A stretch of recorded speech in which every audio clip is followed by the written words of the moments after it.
asalaamaaleykum wa rahmatullahi taala wa barakatuhu maa ngi nuyu gannaaw ba ñu sante suñu borom ba pare ñi ngi nuyu presse bi fi teew waaye du nuyu suñu naataangoo RV yi fi teew nga xamante ni ñun ak ñoom wax dëgg yàlla du tey lu yàgg la ñu ngi leen di sant di leen gërëm ci teewaay bi waaye aussi gannaaw ba ma sante presse bi di sant sécurité bi di sant ñi nga xamante ni mooy le collectif citoyen ñoo lànk ñi fi teew te représenté membre ñoo lànk yi nekk ci àdduna bi yëpp fii ci bërëb bii ñu teew ñi ngi wax ni rek li ñu fi indi mooy la ñu fi daan indi et c'est désolant lu mel ni tey ñu ñëwaat di ci waxaat parce que jàppoon nañ ni la taxoon a judd le collectif citoyen ñoo lànk moo doonoon courant moo cheroon ci jamonoy Macky Sall ñu jugoon am ci taxawaay bañ ci amoon taxoon na allègement mujj état boobu tàllal ñu loxo ba ñu tegoon sax ay commission yu bare biir palais présidentiel ci pétrole ci gaz ci dund bu cher ci loyer aussi le collectif ñoo lànk joué un rôle bu am solo boobu ba ñu gisoon ci jamono yooyu courant bi sax non seulement dafa stable waaye sénégalais yi yëguñu ko woon comme nii ñu koy yëgee wala sénégalais yi yëguñu ko woon comme yëg bi nga xamante ni taxoon na sénégalais yi jóg le collectif ñoo lànk nag bu joué rôle boobu tey nga xamante ni juddoom ci courant la doon régime bii fi weesu ñun ñu am nuñ ci doxalee ñoom bu ñu ñëwee ba tey en 2025 ak un nouveau régime boo xamante ni lépp luñ daan def ñoom ñoo ci daan jiitu fépp fu ñu daan nekk ñoom dañu fa daan fekk dama yaakaar ni waxtaan bi dafa war a gën a yomb te dafa war a gën a jaar yoon et puis mënuñu wax dëgg yàlla xeex lii jamonoy régime bi mu mënti doon beneen régime ñëw loolu di am te duñ ko xeex bu boobaa ñu ragal ñu bu boobaa askan bi ragal ñu bu ngeen seetloo nag suñu démarche ñun la collectif ñoo lànk depuis un certain temps yëngatuwuñu waxuñu ci dara parce que temps de grâce aussi dafa am temps de grâce ku xam nguur nu muy doxee war nga xam ni nguur mënta accéder au pouvoir rek def waaye nguur nag mën na accéder au pouvoir nekk ci ay yitte yooyu mënta ëpp à 1 an 8 mois wala à 1 an 8 mois presque yitte bu ëpp électricité ci biir Sénégal parce que tey l'association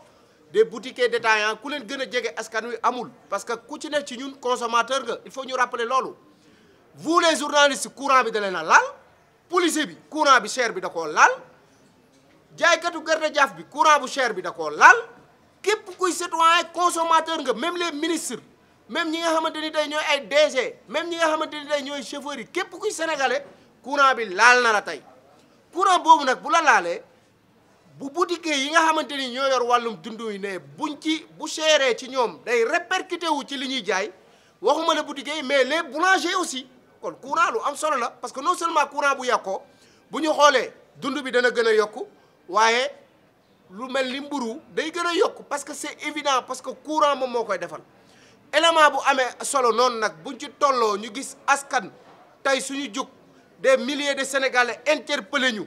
bi ñu juguñu rek dal ci état dañoo jug def ay jéego pacifisme parce que ku ñu xam ni ci pacifisme la ñuy dox et que mouvement citoyen digne de ce nom ñun noonu lañ bëgg a doxee mooy lan dañoo bindi le ministre de l'énergie ne ko ñun kat gis nañu ni am na loo xamante ni ma nga daan xew te yow bi nga toogee da nga demoon courant bi dinañ ko wàññi ba nangam ci franc CFA ci kilowatt bi wàññeeku woowu dafa tourné wu doon yokkute pour wax ak moom waaye dañoo bind Sénélec aussi le directeur bu Sénélec dañ ko bind pour wax la suñu ay démarches avant bind boobu aussi dañuy fàttali Sénégalais ñun le collectif ñoo lànk du rek Sénélec ak ministre de l'énergie lañ toog bind ko bi dëkk bi di jaxasoo ci yenn jaxasoo yu bëri dañoo bind le premier ministre qui faisait partie du collectif ñoo lànk et qui l'avait dit publiquement les vidéos sont là depuis presque 4 à 5 mois le premier ministre wax dëgg yàlla ne nous a pas reçu suñu ay démarches la ñuy wax bëgguñu ñu xëy rek ñu gis ñu nekk ci mbedd mi wala ñu gis ñuy wax ñu ne ñu ñii dañu démarche bu ñu war a def rek ci responsabilité démarche bu ñu war a def ci fulla ci fayda def nañ ko pacifiquement ba pare bind nañ le premier ministre il nous a pas reçu on a écrit le président de la république encore il nous a pas reçu ci ñoo xamante ni buñ daan woote marche ñoom ñoo fay njëkk on a écrit aussi le président de l'Assemblée nationale qui nous a reçu aussi wax dëgg yàlla ñu waxtaan ak moom ca la ñu war a waxtaan ak moom mais pour rappel lii may wax yëpp ay fait la yoo xamante ni dañ koy rappeler wane ni juguñu rek pour ñëw nii di wax dafa am fu ñu jaar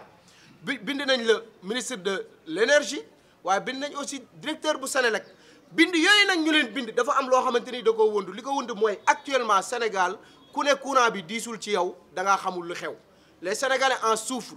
courant bi cher na métti na et puis mu am benn discorde boo xamante ni bind yooyu ñu leen bind dañ leen a bëgg a déglu ñu leeral ñu parce que bu ñu demee ba Senelec wax PCA bu Senelec wax waaye CRSE aussi wax waaye seen wax méngoowul ci ñoo xamante ni ay éléments état la loolu yoon la ñu mën a toog leeralal askan bi lan moo xew biir Senelec am na dette boo xamante ni nee nañ Senelec état bi da koo yoreel li ñuy bañ aussi dañ ne alerter artu moo gën atte artu moo gën atte du ñu fi toog suñu responsabilité doon li ñu war a def ñu war ko def defuñu ko comme ñun député yi ñu am comme ñun suñu ay représentants actuellement au niveau de l'hémicycle ay suñu ay représentants les politiques de l'opposition et du pouvoir la quasi-totalité ñu ci ëpp tooguñu di wax soxlaay askan wi gisoo ko ci wax dund bu cher gisoo ko ci wax électricité bi mu nekkee ba tey ñi waroon a jiitu tey wax mooy ñu nekk hémicycle parce que tey askan moom moo leen fa teg hémicycle boobu la quasi-totalité les politiques lu ñuy def nan la ñuy def ba tëj politicien bi naka la ñuy def ba dugal benn dossier politicien bi ñu tëj ko jàpp ko tëj ko dañuy gis sax ñu koy wax ak haine dañuy gis ñu wax ak bañante les politiques te pendant ce temps école mi ngi war a tëj suba est-ce que gis nga benn way politique bu wax ci ndox yi nga xamante ni dafa nangu école yi nekk Sénégal yu ci bëri ndox yi nangu ko gisu ko politicien bi ko wax lan la ñuy wax des dérives sur les réseaux sociaux ñu gis ay directeurs yu taxaw il ñu wax lan mooy yittee askan bi lan mooy problème bu courant bi nga xamante ni bu laalee poosu sénégalais yi la laal mu toog naan damaa am yéene jëli président bi fi nekkoon bu ñëwee dama koy tëj waaye non su ma ko tëjee sax chambre 48 laa koy yóbbu pour sama xol sedd mais c'est extraordinaire ci koo xamante ni dañ la fal les priorités ñi ngi ailleurs actuellement les sénégalais ci loolu ñuy souffrir kenn xamul nu mu toll dañuy wax courant bi mais dugal ci hôpitaux yi dañuy wax courant bi mais duggal la quasi-totalité ci sénégalais yi ci biir ndox yu verte la ñuy dund pendant ce temps ces politiques yi ñu fi tegoon tey ñu gëmloo woon ñu ni ba ñun ñi ñëpp ñu engagé ci woon ñun ñëpp ku ñu xam leen loolu nag bu amee ñun lañ doon def dañ ko daan def mënuñoo bañ dara ci jamonoy Macky Sall di ko nangu ci jamonoy le président Bassirou Diomaye Diakhar Faye ñu pacifique lañ nag ñu bëgg jàmm marche kenn bëggu ko marche kenn bëggu ko gannaaw ba Senelec génnee wax CRSE daan ne courant bi cherul courant bi yokkute amu ci mais sénégalais yi dund courant bi ñoom xam nañ ni courant bi yokku na yow bu dee da nga def communiqué te sénégalais yi koy dund tey bu nit jëndaat 5000 francs danaan am 52 kilowatts tey ku jënd 5000 francs presque 30 et quelques kilowatts ngay am li nga daan jënd mën koo utiliser ci même ay machine ci 2 à 3 jours doo ko utiliser ci journée tey ñu ne ñu courant bi yokkuñu pendant ce temps dérive am ñoom ci ñoom état bi PCA bu Senelec taxaw daan ne courant bi yokku na cher na mais loolu ban problème la am ci ñoom seen biir ci état bi nañ leeral askan wi bu dee problème dafa am ñu teel ñoo leeral balaa ya demoon di ñëwaat parce que ñun duñ fi toog di xaar ay délestage di ju sonal loolu nag tax na ñu ne gëm nañ ni marche fajul lépp parce que le collectif ñoo la ku ko xam ko ci ay manifestation yu intensif yoo xamante ni taxawaloon na ko ay milliers de personnes di ko ci wuy si mu defoon ko constamment mais bi mu demee ba xam ni indi solution dafa jot daan indi solution di indi ay proposition loolu daan jur ay résultats mais bu ñu demee nag ba gisatuñu loolu ñun li ñu am rek mooy wàcc ci mbedd mi pacifiquement ba tax na ñi ngi jox sénégalais li ñu bind le ministre de l'énergie bind ko le directeur du Senelec ñuy rafetlu aussi ministère de l'énergie woo nañu démb ci ngoon wax ñu ni ubbi na ay buntam pour ñu daje ak moom ajjuma ak jàmm incha allahu rabbi li ajjuma 16h li ñu gënal moom la ministère de l'énergie à travers le directeur de l'électricité woo nañu pour ñu toog ñun li ñu gënal bu ñu toogee ci table régler problème bi moo ñu gënal parce que marché kenn bëggu ko mais nag bu ñu demee ba xamuñu problème bi fan la féete Senelec mi ngi naan kii yoral na kii Senelec nee na kii moo ko yor CRSE nee na kii moo ko yor sénégalais bi moom ci pendant ce temps mi ngi souffrir ci dund ci tàngaay bii nii te ñëpp amuñu wéyif ba yeewu sax guddi di jënd qu'on se dit la vérité donc moi je pense que loolu bu amee ñun li ñuy def rek dinañ rafetlu nag le ministère de l'énergie li mu def nañ ko wuyu ji toog déglu ko dinañ ko wuyu ji toog déglu ko parce que ñun ku ñu mës a wuy woo dañ lay wuyu toog déglu la par respect bu problème bi mën a régler woo foofu moo ñu gënal mais aussi dinañ annoncer aussi une grande manifestation nationale le 17 octobre bii di ñëw incha allahu rabbi lépp luñ ci war a def dinañ leen ko communiquer incha allahu rabbi pour wàcc pour wax ak sénégalais que lii di xew buñ ko xoolaatul bu ñu alerté wul état bi parce que état day toll boo xamante ni day baax ñu koy fàttali ñoom ñii fi toog ñoo ñu ko daan wax ñu ko daan ànd ak ñoom ci marché courant bii ñoo daan toog suñu wet ñu ko daan ànd ak ñoom ci marché dund bu seer bii ñoom ñii fi toog ñoo ñu ko daan wax ñu ko daan ànd ak ñoom kon bu ñu ñëwee ba yegg si fii ngalawaay ku la bëggal lu baax moo la naan bu ñu yeggee fii du baax ci yow dañoo bëgg mu gën a baax il faut que ñu xam loolu il faut que ñu arrêté ku wax dëgg yow ba nga daan wax jamonoy régime bii weesu ku la ko wax actuellement nga ne noo dafa bëgg postu dafa soxor dafa bon wala toog bi ñu tooñ moo ko neexul te yow balaa ngaa toog ñi la gënoon a jàppale mooy ñii toog tey nga wax ko publiquement donc je pense que ñun suñu ay activité tey loolu foofu la ñu toll courant bii nekk ci Sénégal service yi ko yor déggoowuñ parce que seen à travers leur communiqué PCA bu waxee lii CRSE bi nga xam moom mooy réguler courant bi wax lii ñeneen ñi wax lee kon je pense que loolu artu la ñuy julal sinon ci délestage la ñuy mujj Sutelec aussi bi nga xamante ni moom moo bokk biir Senelec doon bànqaas bu am doole ci biir Senelec demandé nañu ñu recevoir leen danañ leen recevoir déglu leen képp koo xamante ni incha allah aussi war nañ leen recevoir danañ woo toogee yow les centrales syndicats parce que nañ daan def rek ñun bu ñu waree jóg di def dañ koy teg ci yoon lépp luy centrale syndicat lépp luy association de consommateurs képp kuy sénégalais consommateur parce que tous les sénégalais sont des consommateurs même les gens de l' état dañ leen di woo ci lii parce que lii buñ ko bàyyee nii tey jàpp ma ni ñi nekk état bi yàkkamti nañ askan wi di am problème mu courant parce que buñ ko amee ñoom ñoo ko am ñun daal en grosso modo loolu lañ bëggoon résumé di wax ni sénégalais yi yabal nañ ñu yónnee nañ ñu seen i facture yónnee nañ seen ay cris de cœur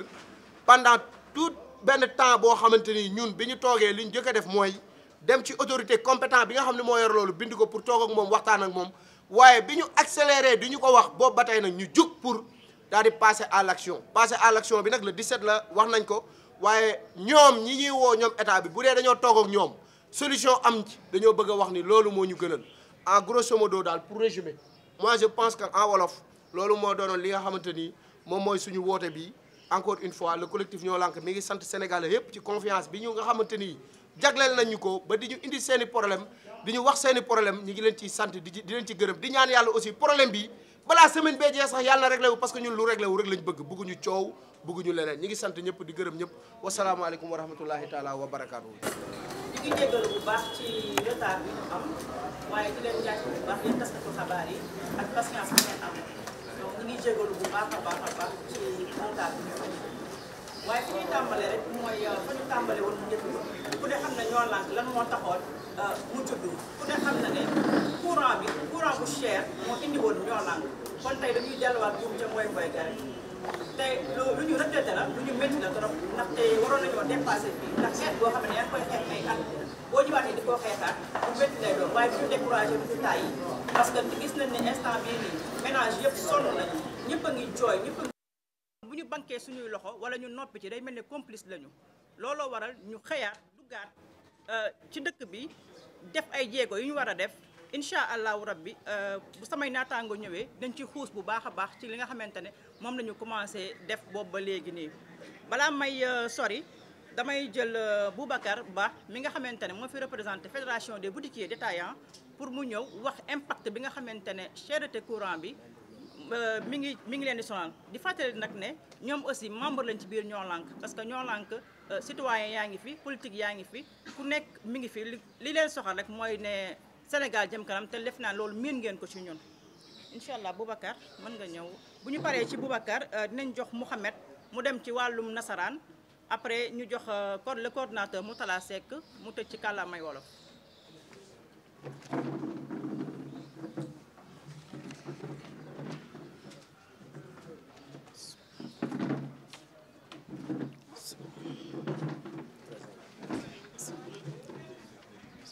asalaamaaleykum wa rahmatullah maa ngi tudd El Hadj Boubacar Ba dama njool de dama njool de mais c'est normal, c'est tout à fait normal baax na nii de sa waay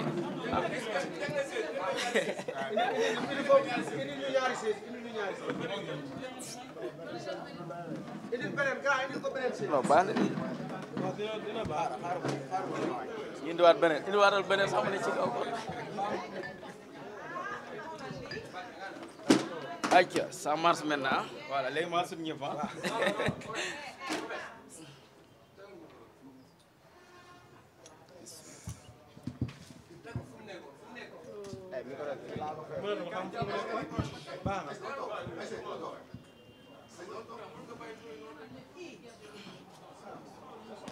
baax na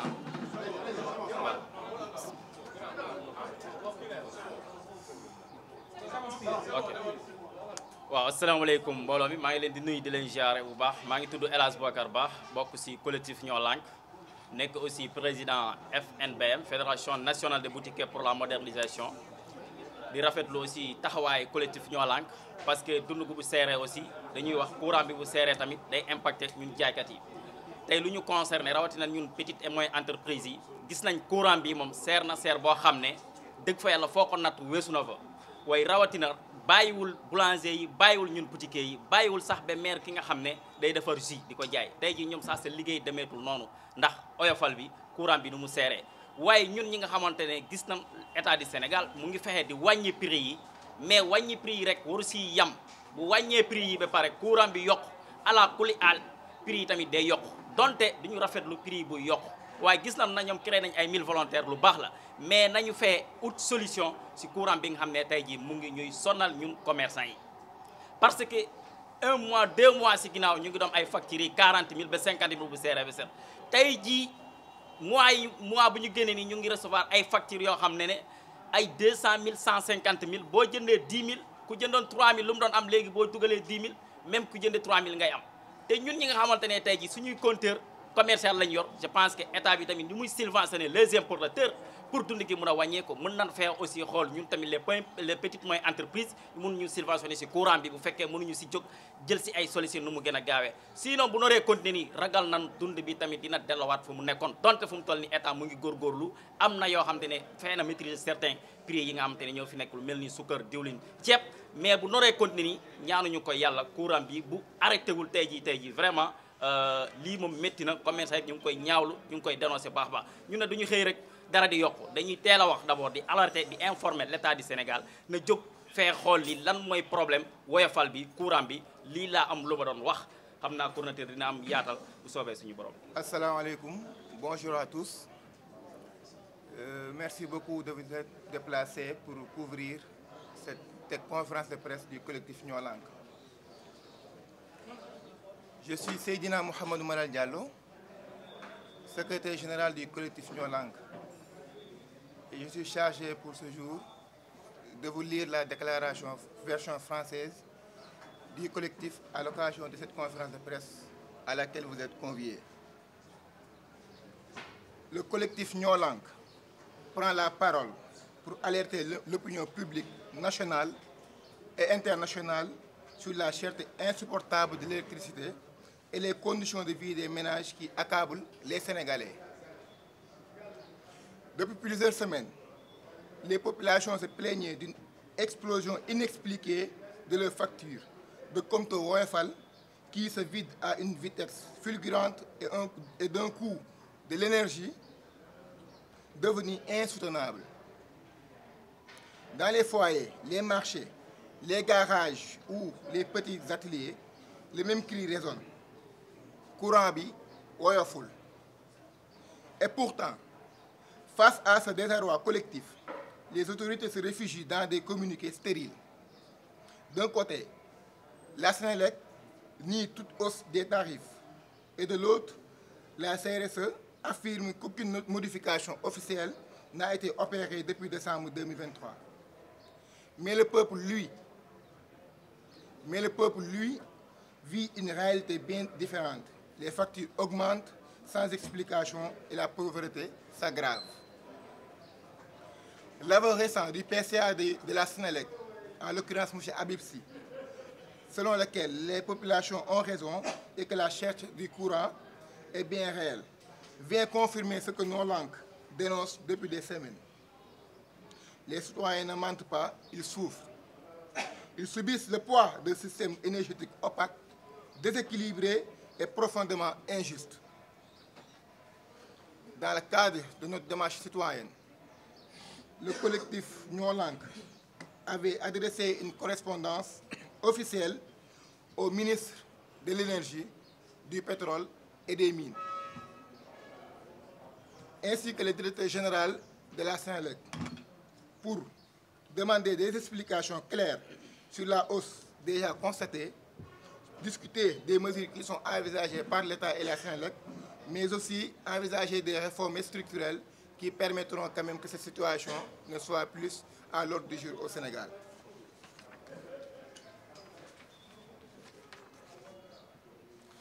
À ce jour,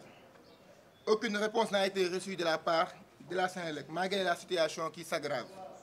Toutefois, le directeur de l'électricité, agissant au nom du ministère de l'Énergie, du Pétrole et des Mines, a répondu à notre courrier en proposant une rencontre ce vendredi 16 à 16 h au ministère, rencontre à laquelle nous prendrons part. Le collectif Ñoo Lank salue ce geste d'ouverture et confirme sa participation à cette réunion, bien évidemment. De même que le collectif sera reçu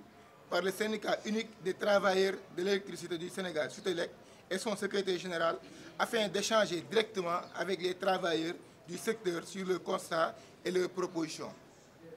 Cependant, le peuple ne peut plus attendre indéfiniment.